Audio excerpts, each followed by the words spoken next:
के साथ स्वागत है आप सभी का आपके अपने news channel the CMM news 24/7 पर। तो हेलो दोस्तों, आज तारीख हो चुकी है 23 जुलाई 2021, दिन हो चुका है शुक्रवार। तो जानेंगे आज की कुछ चुनिंदा नो नेगेटिव जेन्युइन खबरें। महाराष्ट्र में भारी बारिश को लेकर अलर्ट है। चिपलून पूरा बारिश से डूब चुका है। उसी के साथ यूपी, बिहार समेत कई राज्यों में भारी बारिश का अलर्ट जारी कर दिया गया है। उसी के साथ किसान आंदोलन से रिलेटेड कुछ खबर आ रही है। संसद का सत्र भी स्थगित होने के कगार पर है। शायद 2 दिन तक और कार्यवाही चलेगी या नहीं चलेगी, इस पर भी अपडेट है। तो जानते हैं इसी के साथ मौसम का हाल और सर्राफा बाजार में सोने चांदी का भाव। तो बने रहिए CMM न्यूज़ के साथ ताकि आपकी कोई भी खबर मिस ना हो। इसी के साथ चलते हैं पहली बड़ी खबर पर। तो पहली बड़ी खबर आ रही है महाराष्ट्र से। महाराष्ट्र के 6 से ज्यादा जिलों में बारिश से तबाही। भारी बारिश से डूबा चिपलून शहर। महाराष्ट्र के तटवर्ती कोंकण क्षेत्र व पश्चिम महाराष्ट्र में बुधवार रात से गुरुवार सुबह तक हुई भारी बारिश से पूरा कोंकण जलमय हो गया है। विशेषकर कोंकण का चिपलून शहर लगभग डूब सा गया है।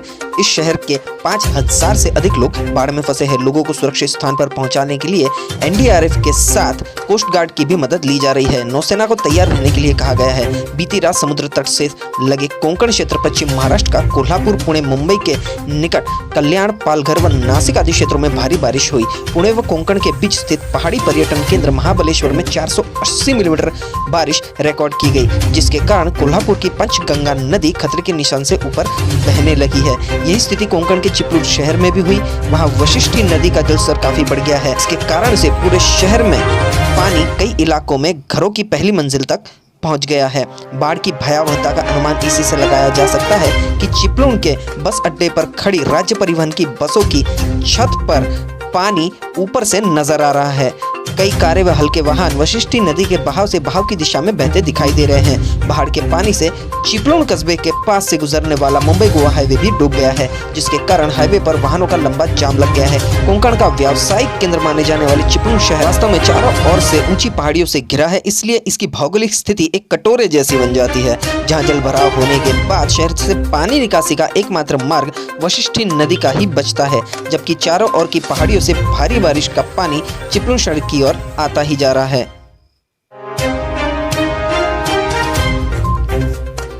चलिए बढ़ते अगली खबर की ओर। पेटीएम, जोमेटो, अमेजॉन, हॉटस्टार सहित कई इंटरनेट आधारित सेवाएं काफी समय तक रही ठप। जाने क्या है पूरा मामला।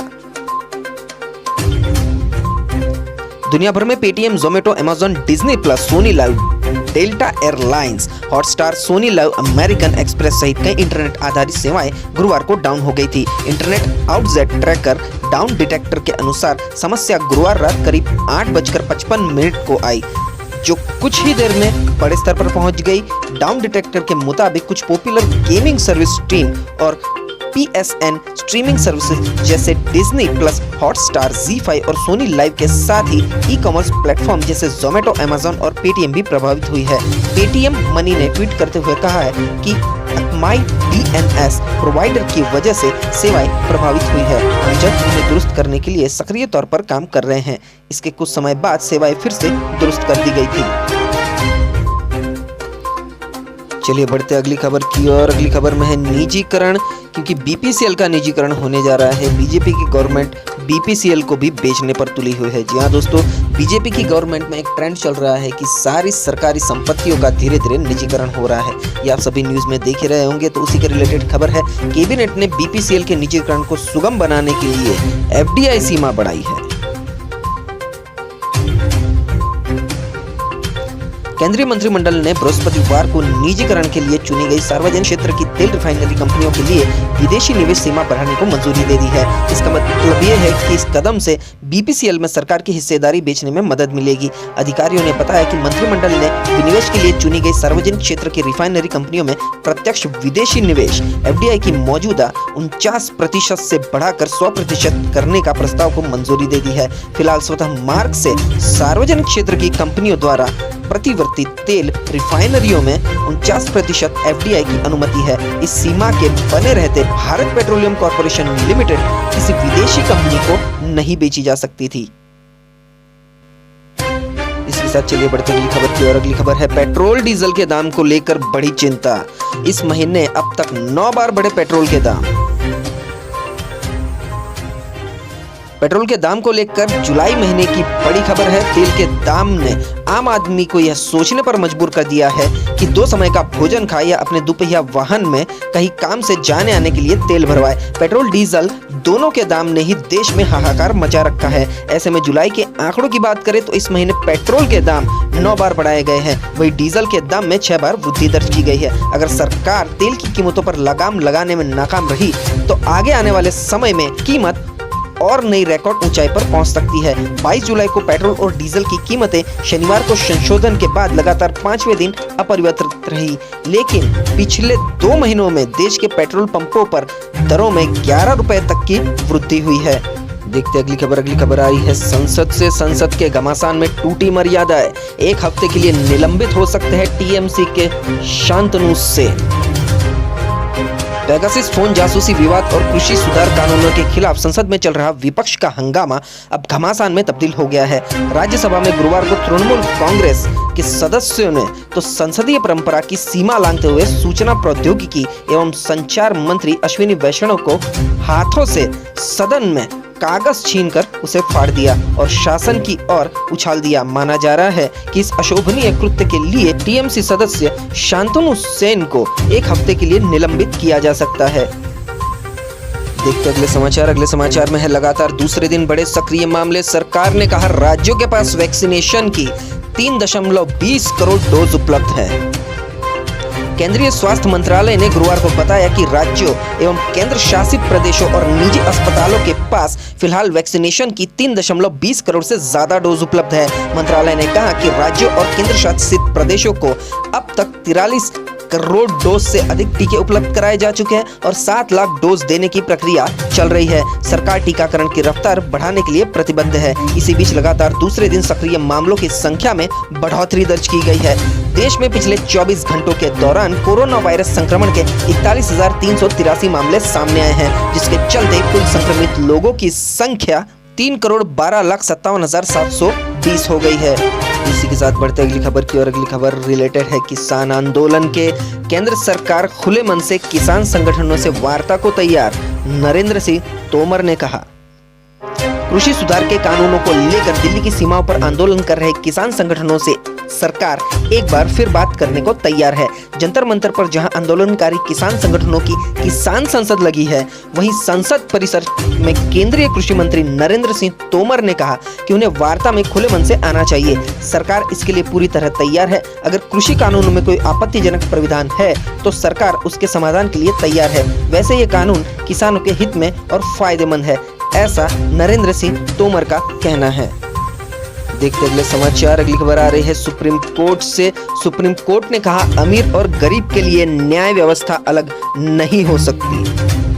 जहां दोस्तों सुप्रीम कोर्ट ने मध्य प्रदेश के एक मामले में हत्या आरोपित की जमानत रद्द करते हुए गुरुवार को जांच में पुलिस प्रशासन के ढीले रवैये और प्रभावी व्यक्ति द्वारा न्यायपालिका को दबाव में लेने पर तीखी टिप्पणियां की है। कोर्ट ने कहा कि भारत में समानांतर 2 न्याय व्यवस्था नहीं हो सकती, एक उनके लिए जो साधन संपन्न राजनीतिक शक्ति रखने वाले और प्रभावी लोग हैं, और दूसरे वे छोटे साधनहीन लोग जिनके पास अन्याय से लड़ने और न्याय पाने की क्षमता नहीं है। कोर्ट ने जिला स्तर तक न्यायपालिका को राजनीतिक व अन्य दबाव से मुक्त रखने की बात भी कही है। बढ़ते अगली खबर की अगली खबर आ रही है पंजाब से। आखिरकार मान गए कैप्टन अमरिंदर, पंजाब कांग्रेस अध्यक्ष नवजोत सिंह सिद्धू की ताजपोशी में होंगे शामिल। यह दोस्तों पंजाब के मुख्यमंत्री कैप्टन अमरिंदर सिंह का गुस्सा कुछ कम हुआ है और संकेत है कि वह कल राज्य कांग्रेस के अध्यक्ष नवजोत सिंह सिद्धू की ताजपोशी समारोह में शामिल होंगे। इस समारोह में पंजाब कांग्रेस के नवनियुक्ति 4 कार्यकारी अध्यक्ष भी कार्यभार संभालेंगे। उनको नवनियुक्ति कार्यकारी अध्यक्षों एवं पार्टी नेताओं ने समारोह में शामिल होने का न्योता दिया है। मुख्यमंत्री के मीडिया सलाहकार रविंद्र ठाकुराल ने कैप्टन अमरिंदर के समारोह में शामिल होने की पुष्टि की है। समारोह में शामिल होने के लिए कांग्रेस के पंजाब प्रभारी हरीश रावत भी चंडीगढ़ पहुंच चुके हैं। चलिए देखते अगली खबर है टोक्यो ओलंपिक्स से रिलेटेड। टोक्यो ओलंपिक्स 2020 में ओपनिंग सेरेमनी में 26 सदस्यीय भारतीय दल की अगुवाई करेंगी मैरी कॉम और मनप्रीत सिंह। 23 जुलाई से टोक्यो ओलंपिक 2020 का आगाज होने जा रहा है और इस खेल की शुरुआत से पहले ओपनिंग सेरेमनी का आयोजन किया जाएगा। भारतीय समय के मुताबिक शाम 4:30 से शुरू होने वाले इस आयोजन के लिए भारतीय दल की अगुवाई महिला बॉक्सर मैरी कॉम और मनप्रीत सिंह करते नजर आएंगे। हाथों में तिरंगा लिए हुए मैरी कॉम की अगुवाई में भारतीय दल 21वें नंबर पर स्टेडियम में प्रवेश करेगी। 6 बार वर्ल्ड चैंपियन का खिताब और 2012 लंदन ओलंपिक में ब्रॉन्ज मेडल जीत चुकी मैरी कॉम 28 सदस्यीय भारतीय दल को लीड करती नजर आएंगी, जबकि उनके साथ भारतीय हॉकी टीम के कप्तान मनप्रीत सिंह भी उनके साथ होंगे। देखते अगली अपडेट। अगले समाचार है मध्य प्रदेश से। मध्य प्रदेश सरकार कर्मचारियों के लिए लाएगी नई योजना, आधे वेतन पर मिलेगी 5 साल तक की छुट्टी। मध्य प्रदेश की शिवराज सरकार ने कर्मचारियों को शासकीय सेवाओं में रहते हुए निजी काम या नौकरी का मौका देने की तैयारी की है। इसके तहत कर्मचारी अधिकतम 5 साल की लंबी छुट्टी लेकर कोई भी काम कर सकेंगे। इस अवधि में उन्हें आधा वेतन भी मिलता रहेगा। इस व्यवस्था में उनकी वरिष्ठता प्रभावित नहीं होगी। यह कवायद सरकार का कुछ खर्च कम करने के लिए की जा रही है। अभी राज्य सरकार करीब 60,000 करोड़ रुपए सालाना वेतन भत्तों पर खर्च कर रही है। हालांकि शिक्षक, डॉक्टर, पैरामेडिकल स्टाफ, पुलिस सहित ऐसे कई विभागों के कर्मचारी इसके दायरे में नहीं आएंगे जिनकी सेवाएं अत्यावश्यक होती है। बीजेपी की सरकार क्या करना चाहती है, ये उनकी विचारधारा ही जाने। चलिए बढ़ते अगली खबर की ओर। अगली खबर आई है, कांग्रेस सांसदों ने संसद के बाहर किया विरोध। कृषि कानूनों के खिलाफ आंदोलन कर रहे किसानों का किया समर्थन। कांग्रेस ने मंगलवार को केंद्र के 3 कृषि कानूनों के खिलाफ आंदोलन कर रहे किसानों को अपना समर्थन दिया और कांग्रेस के सांसदों ने कृषि कानूनों को वापस लेने की मांग करते हुए संसद के बाहर विरोध प्रदर्शन किया। कांग्रेस के पूर्व अध्यक्ष राहुल गांधी समेत पार्टी के अन्य सांसद इस विरोध प्रदर्शन में शामिल हुए। संसद परिसर में महात्मा गांधी की प्रतिमा के बाहर हुए इस प्रदर्शन के दौरान कांग्रेस के दोनों सदनों के सदस्यों ने केंद्र सरकार और प्रधानमंत्री नरेंद्र मोदी के खिलाफ नारेबाजी की। तख्तियां और होर्डिंग लिए हुए कांग्रेस सांसदों ने आंदोलनकारी किसानों और उनकी मांगों के समर्थन में भी नारे लगाए। चलिए बढ़ते अगली खबर की ओर। मुस्लिमों और ईसाइयों की तरह हिंदुओं को भी हो धर्मस्थलों के प्रबंधन का अधिकार, सुप्रीम कोर्ट से लगाई बीजेपी नेता ने गुहार। सुप्रीम कोर्ट में गुरुवार को एक जनहित याचिका दाखिल की गई, जिसमें धार्मिक और धर्मार्थ चंदे के लिए समान संहिता की मांग की गई है। इसमें देश भर के हिंदू मंदिरों पर सरकारी नियंत्रण और इसके विपरीत कुछ अन्य समूहों को अपने संस्थानों के प्रबंधन की अनुमति होने का हवाला दिया गया है। याचिका में दलील की गई है कि हिंदुओं, जैनियों, बौद्धों और सिखों को भी मुस्लिमों, पारसियों और ईसाइयों की तरह अपने धार्मिक स्थलों की स्थापना, प्रबंधन और रखरखाव का अधिकार होना चाहिए। भाजपा नेता और अधिवक्ता अश्विनी उपाध्याय की ओर से दाखिल अधिवक्ता अश्विनी कुमार दुबे के जरिए दाखिल याचिका में कहा गया कि अनुच्छेद 26 के तहत प्रदत्त संस्थानों के प्रबंधन का अधिकार सभी समुदायों के लिए स्वाभाविक अधिकार है, लेकिन हिंदुओं, जैनियों, बौद्धों और सिखों को इस सुविधा से वंचित किया गया है। याचिका के मुताबिक देश भर में स्थित 9 लाख मंदिरों में से तकरीबन 4 लाख सरकारी नियंत्रण में है, लेकिन चर्च या मस्जिद से जुड़े एक भी धार्मिक निकाय पर सरकार का नियंत्रण या हस्तक्षेप दिखाई नहीं देता। इसी कारण हिंदू धार्मिक एवं धर्मार्थ चंदा अधिनियम 1951 और समय समय पर बनाए गए इसी तरह के कानून में बदलाव की जरूरत अब बीजेपी नेता को लग रही है। चलिए बढ़ते अगली खबर की ओर। अगली खबर में है, यूपी सहित इन राज्यों में भारी बारिश की चेतावनी, कई राज्यों में एनडीआरएफ तैनात, जाने मौसम का ताजा अपडेट। देश के अलग अलग हिस्सों में मानसून जमकर बरस रहा है। दिल्ली एनसीआर के तमाम इलाकों में जमकर बारिश होने वाली है। मौसम विभाग के मुताबिक अगले 3-4 दिनों तक पश्चिम और मध्य भारत में भारी बारिश का पूर्वानुमान है। वहीं मुंबई सहित महाराष्ट्र के कई जिलों में भारी बारिश से बहुत भारी बारिश होने का पूर्वानुमान व्यक्त करते हुए रेड अलर्ट जारी कर दिया गया है। राज्य के कई जिलों में भारी बारिश के कारण बाढ़ की स्थिति बन गई है। मौसम विभाग की माने तो जम्मू कश्मीर, हिमाचल प्रदेश से उत्तराखंड तक अगले 2 दिनों तक मूसलाधार बारिश की संभावना है। दिल्ली में कल तक गरज के साथ बौछारें पड़ेगी। 23 तारीख यानी कि आज से बारिश बढ़ भी सकती है। इसके अलावा उत्तर प्रदेश में अगले 4 दिन तक भारी बारिश जारी रहेगी। मौसम विभाग के अनुसार बिहार, झारखंड और उड़ीसा, छत्तीसगढ़ में भी 23 से बारिश गतिविधियां और तेज होने की संभावना है। चलिए बढ़ते अगली खबर की ओर।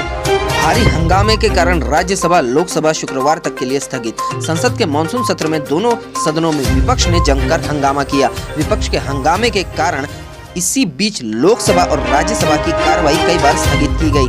राज्यसभा की कार्रवाई शुक्रवार तक के लिए स्थगित कर दी गई है। वहीं लोकसभा की कार्रवाई पहले गुरुवार 4 बजे तक स्थगित की गई थी, फिर शुक्रवार 11 बजे तक स्थगित कर दी गई है। संसद के मानसून सत्र का तीसरे दिन भी विपक्षी दलों के हंगामे के कारण कामकाज नहीं हो पाया है। पेगासस जासूसी कांड, कृषि कानून विरोध आंदोलन और महंगाई के मुद्दे पर बीते 2 दिन से संसद की कार्यवाही बाधित हो रही है। बढ़ते अगली खबर की ओर। अगली खबर है रत्नागिरी में स्थिति गंभीर, मुंबई में भारी बारिश का अलर्ट। मुंबई और कोंकण तट पर भारी बारिश जारी है। हाई टाइड और भारी बारिश के कारण रत्नागिरी जिले के खेड़ और चिपलुन क्षेत्र में स्थिति गंभीर है। बचाव कार्य के लिए एनडीआरएफ की 2 टीमें भी पहुंच रही है। रत्नागिरी जिला प्रशासन के अनुसार भारतीय तटरक्षक बल से हेलीकॉप्टर की मदद मांगी गई है। भारतीय मौसम विज्ञान विभाग ने बुधवार को शहर में 22 और 23 जुलाई के लिए ऑरेंज अलर्ट जारी किया था, जिसमें कुछ जगह पर भारी से बहुत भारी बारिश की संभावना जताई गई है। फिलहाल 24 जुलाई के लिए कोई मौसम चेतावनी जारी नहीं की गई है। तो अब जानते हैं सर्राफा बाजार का हाल कैसा रहेगा, सोने चांदी का भाव।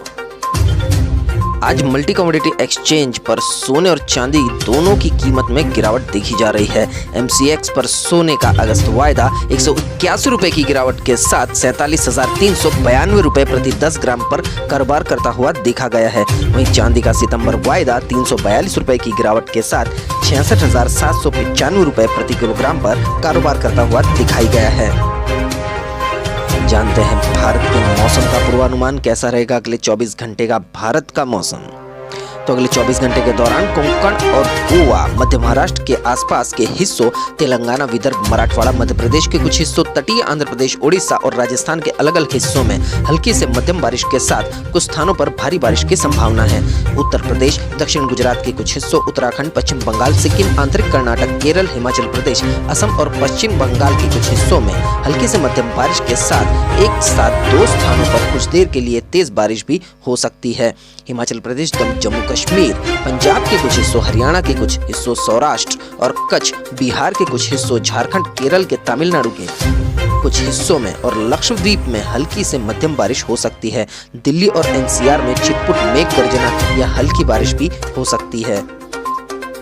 तो इसी के साथ आज के ब्रेकिंग न्यूज और टुडे न्यूज अपडेट यहीं समाप्त होते हैं। वीडियो को पूरा देखने के लिए आप सभी का बहुत बहुत धन्यवाद। देश और दुनिया की जेन्युइन और पॉजिटिव खबरें देखने के लिए सब्सक्राइब कीजिए द CMM न्यूज 24/7 को और साथ ही बेल आइकन को भी प्रेस कर दीजिए ताकि हर रोज की बड़ी खबरें, उसका नोटिफिकेशन सबसे पहले सुबह सुबह आपके मोबाइल पर मिल जाए। तो मिलते हैं अगले न्यूज अपडेट के साथ। आपका दिन खुशनुमा रहे। टेक केयर, गुड बाय, जय भारत।